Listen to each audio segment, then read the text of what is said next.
मेरा एक सवाल है आपके लिए। जब भी आपके सामने कोई फ्रेंड्स या फैमिली फोटोग्राफ आती है तो सबसे पहले आप कौन से इंसान को उसमें नोटिस करते हो? 99% चांसेस है कि ये वही इंसान होगा जिसे आप रोज सुबह आईने में देखते होंगे। उसके बाद खुद को देखकर अगर हो जाए तब लोग दूसरों को नोटिस करना शुरू करते हैं। ये एक सच्चाई है हमारे ह्यूमन साइकोलॉजी की कि एक इंसान जितना प्यार और लाइक खुद को करता है उतना शायद ही किसी और को करता होगा। इसलिए अगर आपको लोगों को समझना है और अपनी कम्युनिकेशन और सोशल स्किल्स इंप्रूव करनी है तो आपको दूसरे लोगों को भी समझना होगा, क्योंकि आपकी इनकम हो या आपकी रिलेशनशिप, आपकी हैप्पीनेस हो या आपकी सोशल लाइफ, जितना आप सोचते हो उससे कहीं ज्यादा डिपेंड करती है आपकी सोशल स्किल्स और आपकी कम्युनिकेशन स्किल्स पे।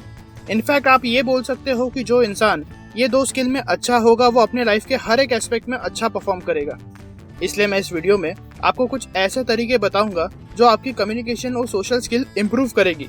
ये वीडियो सेकंड पार्ट है मेरे पहले वीडियो का, तो अगर आपने वो वीडियो नहीं देखा तो इस वीडियो के बाद भी जाकर देख सकते हैं। लिंक मैंने आपको डिस्क्रिप्शन में दिया है। तो आइए शुरुआत करते हैं। मिस्टर हेनरी वाइट एक केमिकल मैन्युफैक्चरिंग कंपनी में सीनियर इंजीनियर थे। एक बड़े पोस्ट पे काम करने के बावजूद उनके पास थोड़ा भी ईगो नहीं था। उनके कंपनी में लगभग 3000 एम्प्लॉइज काम करते थे, लेकिन हर कोई हेनरी को पर्सनली जानता था। इसलिए नहीं कि वो एक सीनियर ऑफिसर थे, उनसे भी ज्यादा सीनियर और एक्सपीरियंस लोग वहाँ पे थे। लेकिन हेनरी के इतने पॉपुलर होने के पीछे का कारण था कि वो सबसे मिलजुल कर रहते थे। वो हर रोज जब फैक्ट्री में आते तो हर किसी को गुड मॉर्निंग और जाते वक्त गुड बाय विश करके जरूर जाते। उनके चेहरे की मुस्कान और उनका ग्रीट करने का तरीका इतना अच्छा था कि हर कोई उन्हें अपना मानता था और वो भी सबको अपनी फैमिली मानते थे। हमेशा की तरह उस दिन भी वो फैक्ट्री पे काम करने आए थे, लेकिन उस दिन काम थोड़ा ज्यादा था। केमिकल प्लांट मशीनरी में कुछ टेक्निकल खराबी थी जिसकी जिम्मेदारी उन पे थी। वो पूरा दिन उस प्रॉब्लम को सॉल्व करने के लिए बिजी थे। काम करते करते कब शाम हो गई उन्हें पता ही नहीं चला। उनके साथ का पूरा स्टाफ घर जा चुका था। पूरी फैक्ट्री खाली हो चुकी थी।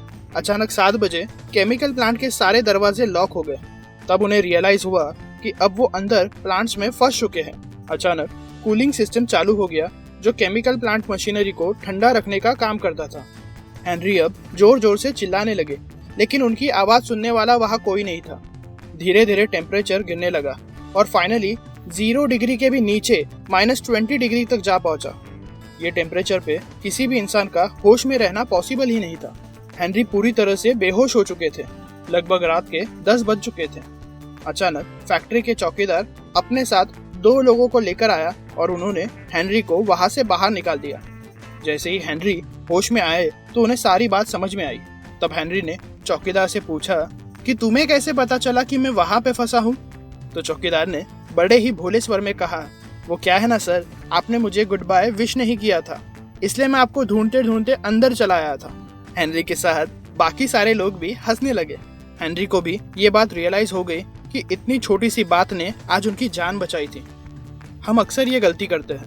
हम में से ज्यादातर लोग सिर्फ अपने ही दुनिया में खोए रहते हैं। वो समझते हैं कि मैं अपने आप में कंप्लीट हूँ, मुझे कभी किसी की मदद की जरूरत पड़ ही नहीं सकती, और अपने ही ईगो में खोए रहते हैं। एक सर्वे किया गया था न्यूयॉर्क टेलीफोन कंपनी ने। उसमें लगभग 500 से ज्यादा टेलीफोन कन्वर्सेशन रैंडमली रिकॉर्ड किए गए। सर्वे इस बात पे था कि सबसे ज्यादा लोग कौन से वर्ड्स यूज करते हैं। तो ये पता चला कि कुछ वर्ड ऐसे हैं जो सबसे ज्यादा यूज होते हैं, और वो है आई, मी और माई सेल्फ। आई का मतलब मैं। ये वर्ड लगभग 3900 बार यूज किया गया था। लोग ये बात सोचते हैं कि हम जितना ज्यादा अपने बारे में अच्छी अच्छी बातें लोगों को बताएंगे उतने लोग हमें ज्यादा पसंद करने लगेंगे। लेकिन ऐसा कुछ नहीं होता है मेरे दोस्त। लोग तुम्हें पसंद करने के बजाय तुम्हें हेट करने लगेंगे, क्योंकि आपको एक बात समझनी होगी कि हर किसी के माइंड में एक मूवी चल रही होती है जिसके हीरो या हीरोइन वो खुद होते हैं। हम सब बस एक साइड रोल प्ले कर रहे हैं। इसके अपोजिट में जब आप भी उन लोगों के लाइफ में जेन्युइनली इंटरेस्ट लोगे तो वो लोग भी आपके लाइफ में इंटरेस्ट लेंगे। आप कौन हो, आप क्या करते हो, इस बात से किसी को कोई फर्क नहीं पड़ता। आप उनके लाइफ में क्या कंट्रीब्यूट कर सकते हो, इस बात से उन्हें ज्यादा फर्क पड़ता है। इसलिए आपको एक बात समझनी होगी कि आपको इंटरेस्टिंग नहीं बनना है, बल्कि आपको दूसरे लोगों में जेन्युइनली इंटरेस्टेड बनना है। यही एक बेहतर तरीका है लोगों का दिल जीतकर एक हेल्दी रिलेशन बनाने के लिए। शिकागो शहर का एक फेमस डिपार्टमेंटल स्टोर अपने कई ज्यादा कस्टमर्स और हजारों डॉलर्स हर साल लूज कर रहा था, क्योंकि उन्होंने एक ऐसा सेल्स क्लर्क वहां बिठाया था जो कभी किसी की नहीं सुनता था। एक बार वहां स्टोर में स्पेशल ऑफर सेल चल रही थी। एक लेडी कस्टमर ने वहां अपने हस्बैंड के लिए एक कोट खरीदा। कोट काफी अच्छा था और उसे काफी पसंद भी आया था, लेकिन घर जाके उसे रियलाइज हुआ कि कोट की जेब अंदर से फटी हुई थी। उसे ये बात अच्छी नहीं लगी, इसलिए उसने नेक्स्ट डे जाके क्लर्क से ये कोट को एक्सचेंज करवाने के लिए कहा। लेकिन क्लर्क ने क्या किया, वो आज भी अपने कस्टमर की कोई कंप्लेंट सुनने के मूड में नहीं था। उसने कहा कि ऑल सेल्स आर फाइनल, एक बार अगर आपने ले लिया तो आपको रखना ही पड़ेगा। लेडी कस्टमर ने समझाते हुए कहा, लेकिन ये अंदर से फटा हुआ है। क्लर्क ने कहा, तो क्या हुआ, आपको ये पहले ही देखकर लेना चाहिए था। हमने पहले ही बोर्ड लगाया है कि सेल्स में कोई भी रिप्लेसमेंट नहीं होती। लेडी कस्टमर को काफी गुस्सा आया था, लेकिन वो कुछ कर नहीं सकती थी। स्टोर से जाते जाते उसने अपने मन में ये बात पक्की बना ली थी कि चाहे कुछ भी हो जाए, कभी वापस यहाँ नहीं आऊंगी। स्टोर से निकलते वक्त ही उसे गेट पे स्टोर का मैनेजर मिल गया, जो उसे एज अ कस्टमर काफी साल से जानता था। कस्टमर ने अपनी सारी प्रॉब्लम मैनेजर को बताई। मैनेजर ने पूरी स्टोरी अपने पूरे अटेंशन के साथ सुनी और उसने रियलाइज किया कि गलती तो उनसे हुई थी। उसने कस्टमर से माफी मांगते हुए कहा, आपको जो तकलीफ हुई है उसके लिए मैं माफी चाहता हूँ। ये बात सही है कि स्पेशल सेल में जो चीजें सोल्ड होती है वो हम वापस नहीं लेते, लेकिन ये नो रिटर्न पॉलिसी हम डैमेज गुड पे अप्लाई नहीं कर सकते। इसलिए आप चाहे तो हम रिपेयर या रिप्लेस कर सकते हैं, और अगर आपको कुछ भी पसंद ना आए तो हम रिफंड भी कर सकते हैं। क्लर्क और मैनेजर दोनों की ट्रीटमेंट में कितना फर्क था। अगर उस वक्त पे वो मैनेजर नहीं आता तो वो स्टोर शायद वो कस्टमर हमेशा के लिए खो देते। अब अगर आपको ये लगता है कि एक कस्टमर खो जाने से क्या फर्क पड़ता है, तो आपको एक बात जान लेनी चाहिए। आज के डेट में अमेज़न जैसे ऑनलाइन रिटेल स्टोर्स भी एक कस्टमर को एक्वायर और मेंटेन करने में $100 से भी ज्यादा खर्चा करते हैं। पेट्रोल पंप पे हम जो पेट्रोल भरने के बाद भी जो चेंज मनी हम छोड़ देते थे, उनकी वैल्यू भी महीने के एंड में लाखों में होती थी। लिसनिंग ये सबसे इम्पोर्टेंट स्किल मानी जाती है सेलिंग और बिजनेस वर्ल्ड में। एक सेल्समैन जितना ज्यादा अच्छे से अपने कस्टमर को सुन सकता है, उतने ही ज्यादा चांसेस हो जाते हैं उसके डील फाइनल होने के। दो तरीके के लोग लाइफ में हमेशा फेल होते हैं, एक जो सबकी सुनते हैं और दूसरे वो जो कभी किसी की नहीं सुनते। एक अच्छा स्पीकर बनने के लिए भी पहले एक अच्छा लिसनर बनना जरूरी होता है। और अगर आप चाहते हो कि लोग आपको पसंद ना करें, आपके पीछे आपको बुरा भला बोले, आप पे हंसे या आपका मजाक उड़ाए, तो इसके लिए एक बहुत आसान सा तरीका है। कभी भी किसी की बात पूरी ना होने दे, हमेशा अपने बारे में बात करते रहे। जब तुम्हें पता है कि कोई अपनी बात बोल रहा है तो उसकी बात पूरी ना होने दे, उसे बीच में ही टोक कर अपनी बात शुरू करे। फिर देखिए लोग आपको कैसे नापसंद करने लगेंगे। लेकिन अगर आपको एक अच्छा कन्वर्सेशनलिस्ट बनना है जिसे हर कोई पसंद करे, तो आपको एक सिंसियर लिसनर बनना होगा। लोगों में इंटरेस्ट लेना होगा। लोगों से वो सवाल पूछने होंगे जिनकी आंसर करने में उनको खुशी हो। लोगों को उनके बारे में, उनकी अचीवमेंट्स के बारे में बात करने में आपको एनकरेज करना होगा। आपको एक बात याद रखनी होगी कि इंसान के लिए उसका दांत का दर्द ज्यादा इम्पोर्टेंट है इस बात से कि दुनिया में हर साल 3 करोड़ 60 लाख लोग सिर्फ भूख से मर जाते हैं। आपको ये समझना होगा कि लोगों के लिए उनकी बातें, उनकी प्रॉब्लम्स 1000 गुना ज्यादा इम्पोर्टेंट है इस बात से कि आप अपने बारे में क्या सोचते हो। इसलिए लोगों का दिल जीतने का एक आसान सा तरीका है कि be a good listener.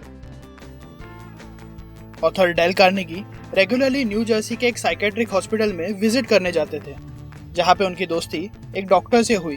Doctor काफी जाने माने थे, उनको अपने सब्जेक्ट की नॉलेज काफी ज्यादा थी। ऑथर भी अपने ह्यूमन रिलेशन टॉपिक पे रिसर्च करने के केस में वहां पहुंचे थे। तब डॉक्टर ने उनको एक किस्सा बताया। उनके पास रिसेंटली एक पेशेंट महिला आई थी। उनकी एज लगभग 35 साल की होगी। उनको पागलपन के दौरे पड़ते थे, इसलिए उनके हस्बैंड ने भी उनको छोड़ दिया था। हर इंसान चाहता है कि उसे दुनिया में किसी से प्यार मिले, उसके बच्चे हो, उसकी सेक्सुअल नीड पूरी हो और समाज में भी उसे इज्जत मिले। वो लेडी की भी और ज़्यादा कोई उम्मीदें नहीं थी अपनी लाइफ से, लेकिन उसकी मैरिज उसके लिए एक ट्रेजेडी साबित हुई। उसका हस्बैंड उसे बिल्कुल प्यार नहीं करता था। वो उसके साथ खाना भी खाना नहीं चाहता था। वो उसे फोर्स करता था कि वो अपना खाना अलग से अपने रूम में खाए। उसके ना बच्चे थे और ना सोसाइटी में कोई स्टैंड था जिसके लिए वो अपनी ज़िंदगी बिता सके। ना ही कोई दोस्त था और ना ही कोई ऐसा था जिसे वो अपनी फैमिली कह सके। धीरे धीरे उसका मानसिक संतुलन बिगड़ने लगा। वो इमेजिन करने लगी कि उसका डाइवोर्स हो चुका है। वो रियल लाइफ छोड़ के एक फैंटेसी वर्ल्ड में रहने लगी थी जहाँ वो अपने सारे सपने पूरे कर सके। वो इमेजिन करती थी कि उसकी शादी हो चुकी है एक राजघराने में, और अब वो लोगों को ये बोलने लगी कि अब उसे क्वीन स्मिथ करके सम्मान के साथ बुलाया जाए। उसे हर रात ऐसे सपने पड़ते कि वो एक बच्चे को जन्म दे रही है। बच्चे को जन्म देने की पीड़ा और उसे पाने की खुशी वो हर रात महसूस करती थी। हर बार डॉक्टर जब उसे कॉल करते थे तो वो डॉक्टर को खुश होकर बताती कि डॉक्टर, आपके लिए आज मेरे पास एक गुड न्यूज़ है। मुझे कल रात को एक प्यारा सा बेबी बॉय हुआ है। डॉक्टर के पास भी उसे देने के लिए कोई जवाब नहीं था। आई नो ये काफ़ी सैड स्टोरी है। तो ऑथर ने डॉक्टर से पूछा, तो डॉक्टर, अब हम उन्हें ठीक करने के लिए क्या कर सकते हैं? डॉक्टर ने अपनी दबी हुई आवाज़ में कहा, ऑनेस्टली मैं भी नहीं जानता कि उस लेडी को ठीक करने के लिए मैं क्या कर सकता हूँ, लेकिन मेरे मन में ये सवाल आता है कि क्या मुझे सच में उसे ठीक करना चाहिए? अब वो जैसी भी है पहले से काफ़ी ज़्यादा खुश है अपनी फैंटेसी वर्ल्ड में। अगर मैं उसे उस दुनिया से निकाल कर फिर से नॉर्मल कर दूँ तो भी मुझे इस बात की कोई गारंटी नहीं है कि मैं उसे ज़्यादा समय तक जिंदा रख पाऊँगा। ये कहानी हमें दुनिया की एक कड़वी सच्चाई बताती है, जहाँ लोग दूसरों से तो ये उम्मीद करते हैं कि सब उनकी कदर करे, लेकिन खुद शायद ही कभी दूसरों को समझने के एफर्ट्स लेते हैं। अपने आसपास देखिए, आपको कितने ही ऐसे लोग मिल जाएंगे जो अपनी लाइफ के बुरे समय से गुजर रहे हैं। अपनी प्रॉब्लम्स थोड़े समय के लिए बाजू में रख कर अगर आप उनके लिए मदद का हाथ बढ़ा सकते हैं तो ये छोटी सी हेल्प आप दोनों के लाइफ में खुशियाँ भर सकती है। कोशिश करिए कि आप लोगों के फेस पे मुस्कुराहट ला सके।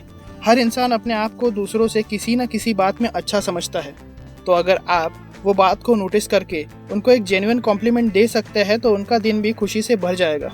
आप किसी भी बात पे लोगों को कॉम्प्लीमेंट दे सकते हैं, उनके अच्छे पर्सनैलिटी के लिए या फिर उनके अच्छे कामों के लिए, क्योंकि ये उसे इम्पोर्टेंट फील कराएगा। मैंने दोनों वीडियोज़ में जितने भी पॉइंट्स आपको बताए हैं ये कहीं ना कहीं इस पॉइंट को मैच करते हैं। लोगों में जेन्युइनली इंटरेस्ट होना, उनकी नाम याद रखना, लोगों के लिए अपने दिल में दया रखना, उनकी बातों को हमेशा ध्यान से सुनना, हमेशा मुस्कुराते रहना और लोगों को हमेशा जेन्युइन कॉम्प्लीमेंट देना, ये सारी चीज़ें लोगों को इम्पोर्टेंट फील कराती है। दुनिया में 700 करोड़ से भी ज़्यादा लोग रहते हैं, लेकिन हर इंसान चाहता है कि वो औरों से खास हो और स्पेशल फील करे। ये हर इंसान की एक इमोशनल नीड भी है, और अगर आप ये सारी चीज़ें करके उन्हें खास बनाने वाली फीलिंग्स दोगे तो वो लोग भी ना चाहते हुए भी आपको पसंद करने ही लगेंगे, क्योंकि बहुत ही कम लोग हैं जो आज दूसरों को स्पेशल फील कराने के एफर्ट्स लेते हैं। इसलिए अगर आप चाहते हो कि लोग आपको पसंद करें तो आप सबसे पहले उन्हें पसंद करो, उन लोगों में जेन्युइनली इंटरेस्ट लो। यही सबसे पावरफुल टेक्निक है, क्योंकि ये आपको भी इम्पोर्टेंट फील कराएगी और दूसरों को भी। इसलिए ये बात आपको कभी नहीं भूलनी चाहिए, makes other people feel important. ये सारी बातें मैंने आपको how to win friends and influence people इस किताब से आपको बताई, जो सही मायने में ह्यूमन रिलेशनशिप पे अब तक की सबसे बेस्ट बुक है। इस बुक की सारी स्टोरीज और प्रिंसिपल अगर आप डिटेल में सीखना चाहते हो तो ये आप बुक खरीद कर भी पढ़ सकते हो। लिंक मैंने आपको डिस्क्रिप्शन में दी है। वीडियो पसंद आया हो तो लाइक ज़रूर करें और अपने ओपिनियंस मुझे कमेंट्स में ज़रूर बताएं। मुझे अगली वीडियो कौन सी बुक पे बनानी चाहिए ये भी कमेंट्स में ज़रूर बताएं। मेरे वीडियोस को मिस ना करने के लिए सब्सक्राइब करके बेल आइकन ज़रूर दबा दें। मैं ऐसी ही बातें आपके साथ शेयर करता रहूँगा। Thank you so much for watching. Have a great life. जय हिंद।